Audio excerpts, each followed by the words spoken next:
መሰለኝ ወይዘሮ ሜላት ነኝ። አረ ማወቅማ አውቄሻለሁ። ምን ፈልገሽ ነው? ኢዩኤልን ፈልጌ ነበር የመጣሁት። አንዴት ትጠሪልኛለሽ? እዩ የለም። የለም? ወደ ቢሮ ሄዶ ነው እንዴ? አልሄደም። እና የት ነው እንዴ? ጭራሽ ልትቆጣጠሩ እየሞከርሽ ነው እንዴ? አረ እሱ ማለት አይደለም። እና የት ነው ያለው ማለት ምን ማለት ነው? ማለት ከኔ ጋር ቀጠሮ ነበረን። ስደውልለት ደግሞ አያነሳም። አልተመቸውም ነበር። ምን ነው የተፈጠረ ነገር አለ እንዴ? አይ ምሳ ግብዣ አለበት፣ ወደዛ ሄዷል። ከኔ ጋር የነበረን ቀጠሮስ? አንቺ እኮ ሰራተኛው ነሽ፣ ሌላ ጊዜ ያገኝሻል። ምን እያልሽ ነው? እሱ ራሱ እኮ ነው አብረን ካልሰራን ያለኝ። አሁን የለም አልኩሽ እኮ። በቃ ሌላ ጊዜ ያገኝሻል። እንዴ ጨዋታ ነው እንደ ያዘ ሮጣለን ብላኝ ጥላኝ አልሄደችም። ወንድ መስላት እኮ ነው ጆሮ። አሁንስ በጣም ተጃጃልክ። ታዲያ ወንድ አይደለሁ እንዴ? ወንድ ነህ እንዴ? ለምስክር እንዲሆን እርግብን ላምጣልህ? እርግጠኛ ነኝ እርግብን እንደዛ ብለሽ አውሪልኝ ብላት ነው እንጂ አንተ ምንም ነገር አላደረካት። እኔ አንተን መሰልኩ እንዴ? እኔ ምንድን ነኝ? ያቺ ግንድግር የሆነች ሀናን አቅፈ ምንም ስላዳደረካት ሁሉም ሰው እንዳንተ ነው አይመስልህ? አንተ ሀናን አትሳደብ እያለሁ። የራስ ጉዳይ እባክህ። ማን? አረ ምግቡን በእናትህ እንጂ እኛ በራሙት ነው። ለምን እዛ ሄደሽ አትጠይቂም? እኔ በሞት አላደርገውም። እነሱም እኮ ሆን ብለው ይሄንን ነው የፈለጉት። እኔ ግን እንደዛ እየመሰለኝ አይደለም። ሰዎቹ ከአንቺ ጋር በዚህ ልክ ሰጣ ገባ ውስጥ የሚገቡበት ምንም አይነት ምክንያት ያላቸው አይመስለኝም። እናንተ ዘመኑ ምንም አልገባችሁ። እማዬ ደግሞ ምናልባት ሰላም እያለችው ልክ ሊሆን ይችላል እኮ። ለምን ቢሮ ሄደሽ አትጠይቂም? እናንተ አልገባችሁም። ያንን የመሰለ ውል ሲያቀርብልኝ መጠርጠር ነበረብኝ። ሀንዬ ደግሞ እማዬ አንዴ ድርቅ ካለች እንደማሰማ እያወቅሽ እኛ እንሂድ በቃ። ወደ ልትሄዱ ነው? ድንብላልን ጠይቀናት ልንመጣ። ታዲያ ባዶ እጃችሁን እንደምትሄዱት? ታዲያ ምን እንያዝ? ሰላም ለእናንተ የሆኑ ውድ ቻናላችን ቤተሰቦች በያላችሁበት ሰላማችሁ ይብዛ። እንኳን ወደ ቻናላችን በሰላም መጣችሁ። ለዚህ ቻናል አዲስ ናችሁ እንደተለመደው ሰብስክራይብ፣ ሼር፣ ላይክ አድርጉ። አበረታቱን። ስለምታደርጉልን ድጋፍ እጅግን በጣም እናመሰግናለን። ኖላዊ ድራማ እንግዲህ እንደተለመደው በተለመደው ሰዓት ይዘንላችሁ መጥተናል። ኖላዊ ድራማ ክፍል 206 ላይ ደርሷል እና ቀጣዩን ክፍል ነው ይዘንላችሁ የመጣ ነው ማለት ነው።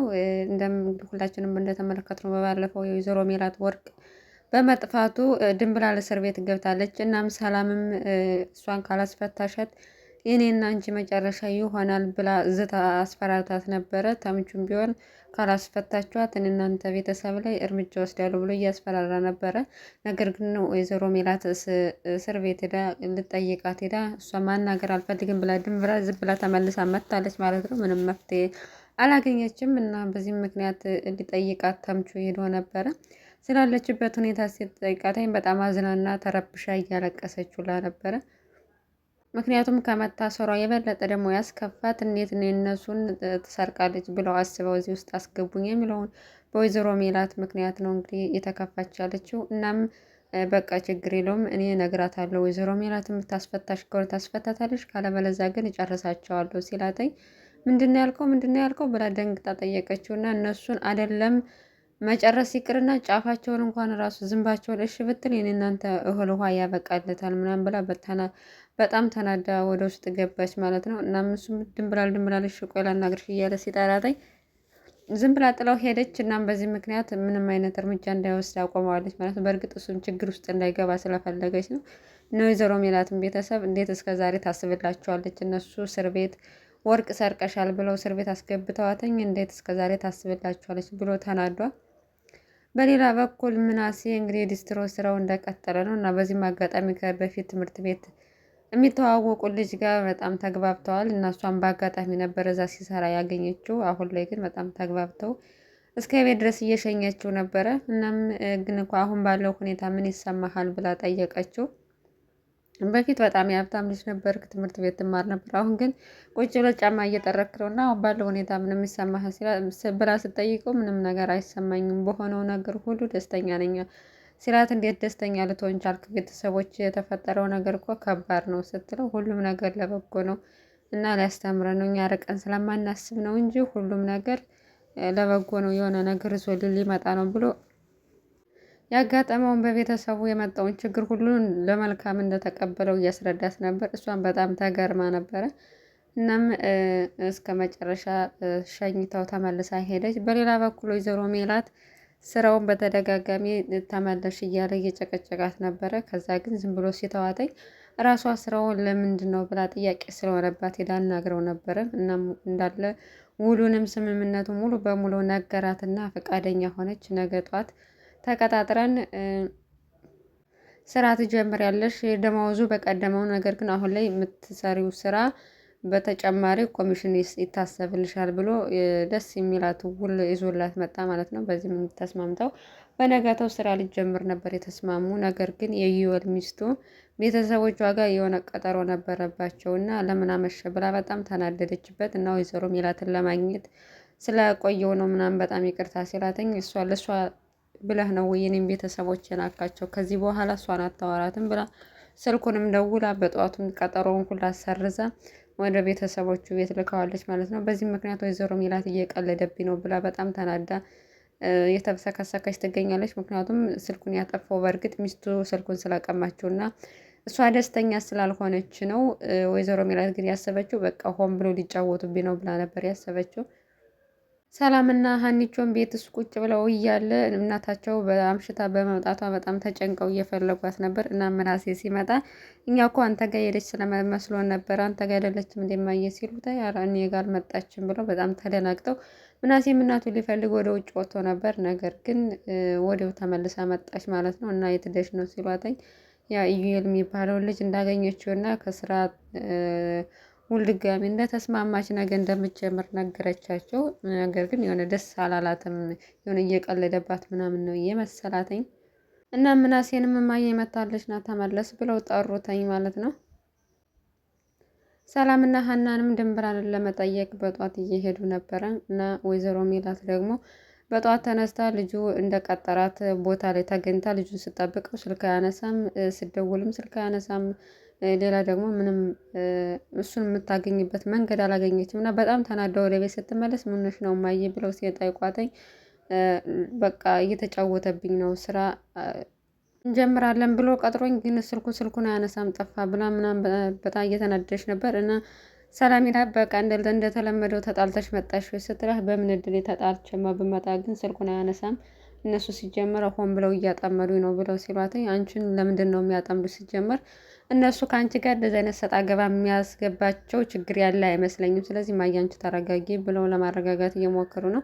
እና እነሱም እየወጡ ስለነበረ ጥለዋት ሄዱ ማለት ነው። ምግብ ስሩና ይዛችሁላት ሄዱ ለድንብላል ስትላቸው አሁን ጊዜ የለንም ቸኩለናል፣ በሌላ ጊዜ ሰርተን እንወስድላታለን ብለው ወጥተው ሄዱ። እና መንገድ ላይም ምግብ ገዝተው ሊሄዱ ነበር። ነገር ግን ሁለታቸውም ብር የላቸውም። ቀጥታ ድንብላል ሊጠይቅ ሄዱ። የነበር ያለችበትን ሁኔታ ሲጠይቋት ያው ምንም አይል ላያስችል አይሰጥም እየለመድኩት ነው አለቻት። እና ወንድምሽን ደውለሽ ቢያንስ ከሱ ጋር ያለውን ነገር አጣሪ እያሏት ነበረ። እሷ ግን በጭራሽ ቤተሰቦቼ እኔና ወንድሜ ወርቅ ሳያራቁ ብለው ቢሰሙ ሰው አይሆኑም፣ በጣም ነው የሚናደዱት ብለው ነገሯት። እና አዞሽ ብለው አጽናንተዋተኝ ተመለሱ ማለት ነው ሁለታቸውም ሰላምና ሀና። ነገር ግን ከዛ በፊት መጀመሪያ ላይ መንገድ ላይ ሲሄዱ ባላየ አሲር እያለፋቸው ነበር። እናም በጣም ተገርመው ቆይ አውቀህ ነው ወይስ ሳታይ ንቀርተህ ነው እንደዚህ ዝም ባላየ የምታልፈን ብለው ሲያናግሩት አላየዋችሁም ነበር ብሎ ለማዋሸት ሞከረ።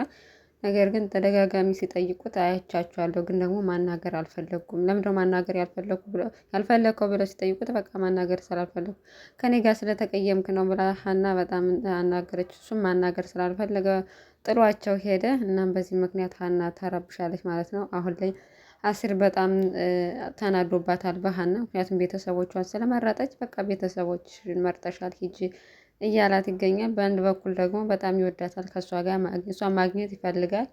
ግን ደግሞ በቃ ሁለተኛ ምርጫ ነው ያደረገችኝ፣ ስለዚህ መቁረጥ አለብኝ ብሎ ስላሰበ የራሱን ውሳኔ ወስኗል። ተምቹም ወይዘሮ ሜላትን እንግዲህ አንድ ነገር እንዳታረጋቸው ብላ ስላስጠናቀቀችው ምንም ማድረግ አልቻለም። ነገር ግን ወይዘሮ ሜላትን ሄዶ ጉልበቷ ላይ እግሯ ላይ ተደፍቶ ለመናት። እባክሽ እባክሽ የፈለግሽውን ብር እኔ እከፍልሻለሁ ግን አስፈችልኝ ሲላተኝ እንዲህ እንደምታስበው ቀላል አይደለም። ሲጀመር ቀላል ቢሆን እኮ እኔም መጀመሪያ አላሳስራትም ነበር። ድንብላል አንተ እንደምታስበው ብሩ ቀላል አይደለም ተነስ ብላ አስነሳችው እና እሱ ግን ያው ሲለምናት እኔ ስለምንሽ ፈርቸሽ መሰለሽ እንዴ ድንብላል አንድ ነገር እንዳታረጋቸው ብላኝ ነው እንጂ እሷ እጄን ባታስረው አሳያችሁ ነበር። ስቶባት ሄደ። ወይዘሮ ሜላትም በጣም ተናዳለች። በሌላ በኩል በስራ ምክንያትም በጣም ተናዳለች። ቤት ድረስ ሄዳ እዩልም ፈልጋ ሄዳ ነበር። ሚስቱ ግን የለም ቤተሰብ ጋር ሄዷል ግብዣ ተጠርቶ ምናምን ስትላት እኔ እኮ ተቀጣጥረን ነበር እንዴት የኔን ቀጠሮ ጥሎ ይሄዳ ሲል አንቺ እኮ ሰራተኛ ሆነች ስለዚህ በፈለገች ሰዓት ማግኘት ይችላልኝ ብላ ስትላት በጣም ተናደደች። እናንተ ከመጀመሪያውኑ ሆን ብላችሁ እኔን እየተጫወታችሁብኝ ነው ብላ ተናገረቻት እና መጨረሻ ላይ የማንም መጫወቻ ሆንኩ ብላ ተሳድባ ሄደች። ሀናም ያሲርን መነጋገር አለብን ብላ ፍለጋ መንገድ ላይ ለማናገር ሞከረች። እሱ ግን ምንም ማናገርሽ ጉዳይ የለኝም፣ በቃ አንቺ ቤተሰቦችሽን መርጠሽ እኔን ረስተሽ እየኖርሽ ነው የራስሽን ነው፣ ስለዚህ እኔ የምንተይኝ ልኖርበት እኔ ከዚህ በኋላ ደክሞኛል ብሎ ሳያናገር ጥሯት ሄደ። እናም በዚህ ምክንያት ሀና አዝናለች። ያው እንደሚታረቁ ተስፋ እናደርጋለን ሁለታቸው፣ ምክንያቱም ስለሚወዳት ከእሷ ተለይቶ መኖር ስለማይችል ተመልሶ ይመጣል። ግን ለጊዜው ነው እንደዚህ ያዙ ይልቀቁኝ የሚል ቀጣዩን ክፍል ይዘንላችሁ እንመጣለን። ውድ ተመልካቾቻችን አብራችሁ እስከ መጨረሻው ስለቆያችሁ እጅግ በጣም እናመሰግናለን። ሰናይ ጊዜ ተመኘንላችሁ።